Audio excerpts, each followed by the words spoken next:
BRS కు మరో MLA good bye చెప్పారు. ఉమ్మడి ఖమ్మం జిల్లాలో ఏకైక BRS MLA Tellam Venkatrao car దిగి హస్తం కూటికి చేరారు. దీంతో ఖమ్మం జిల్లా నుంచి బీఆర్ఎస్ కు అసెంబ్లీలో ప్రాతినిధ్యం లేకుండా పోయింది. ఇక ఇప్పటి వరకు బీఆర్ఎస్ నుంచి కాంగ్రెస్ పార్టీలో చేరిన ఎమ్మెల్యేల సంఖ్య 3కి చేరింది.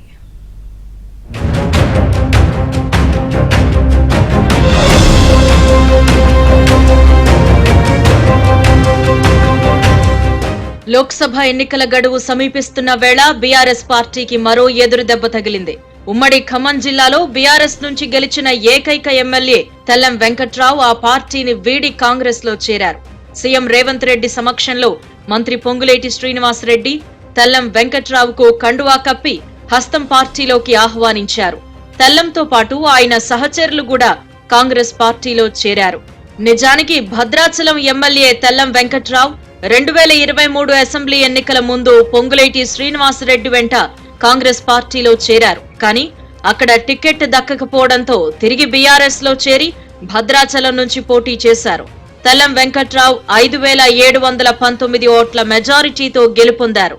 అయితే ఎన్నికల సమయంలో ఉమ్మడి జిల్లా నుంచి ఒక్క బీఆర్ఎస్ ఎమ్మెల్యేని కూడా అసెంబ్లీ గేట్ దాటనివ్వనని అప్పట్లో పొంగులేటి శ్రీనివాసరెడ్డి ఛాలెంజ్ చేశారు. కానీ తెల్లం వెంకట్రావు గెలుపుతో జిల్లాలో బీఆర్ఎస్ కొంత ఊపిరి పీల్చుకుంది.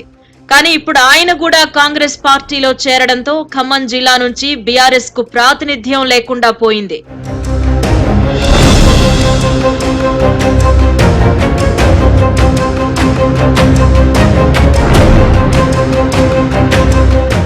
వాస్తవానికి తెల్లం వెంకట్రావు గెలిచినప్పటి నుంచి కూడా బీఆర్ఎస్ పార్టీతో అంటి ముట్టనట్లుగా ఉంటున్నారు. బీఆర్ఎస్ నిర్వహించిన చలో మేడిగడ్డ కార్యక్రమానికి దూరంగా ఉన్నారు.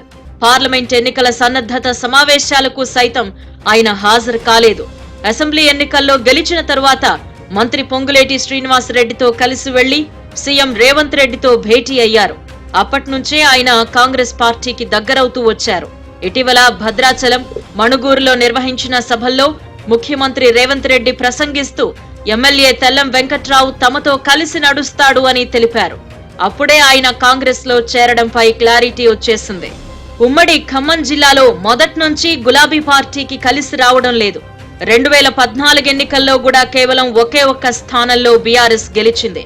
ఆ ఎన్నికల్లో కొత్తగూడెం నుంచి బీఆర్ఎస్ అభ్యర్థిగా పోటీ చేసిన జలగం వెంకట్రావు ఒక్కరే విజయం సాధించారు. 2018లో ఖమ్మం నుంచి పువ్వాడ అజయ్ కుమార్ మాత్రమే బీఆర్ఎస్ పార్టీ తరపున గెలిచారు. ఇక 2023లో జరిగిన ఎన్నికల్లో భద్రాచలం నుంచి తెల్లం వెంకట్రావు ఒక్కరే గెలిచారు. అలా ప్రతి ఎన్నికల్లో గులాబీ పార్టీ ఒక్క సీటుకే పరిమితమైంది. అయితే ఈసారి ఆ ఉన్న ఒక్క ఎమ్మెల్యే సైతం కాంగ్రెస్ పార్టీలో చేరడంతో బీఆర్ఎస్ పార్టీకి ఉమ్మడి ఖమ్మం జిల్లా నుండి అసెంబ్లీలో ప్రాతినిధ్యం లేకుండా కారు ఖాళీ అయిందన్న చర్చ జరుగుతోంది.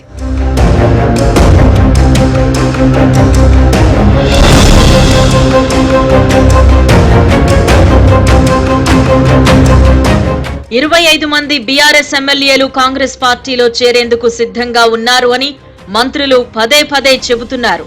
దానికి తగ్గట్టే ఒక్కో ఎమ్మెల్యే కాంగ్రెస్ లో చేరుతున్నారు. ఇదే ఇప్పుడు బీఆర్ఎస్ పెద్దల్ని కలవరబెడుతోంది. ఎమ్మెల్యేలను కాపాడుకోలేక చేతులెత్తేశారు. ఇక ఇప్పటికే పార్టీ మారిన ఎమ్మెల్యేలపై అనర్హత వేటు వేయాలని డిమాండ్ చేస్తున్న బీఆర్ఎస్ పార్టీ భద్రాచలం ఎమ్మెల్యే వెంకట్రావుపై అనర్హత వేటు వేయాలని స్పీకర్ ను కలిసి పిటిషన్ ఇచ్చేందుకు సిద్ధమైంది.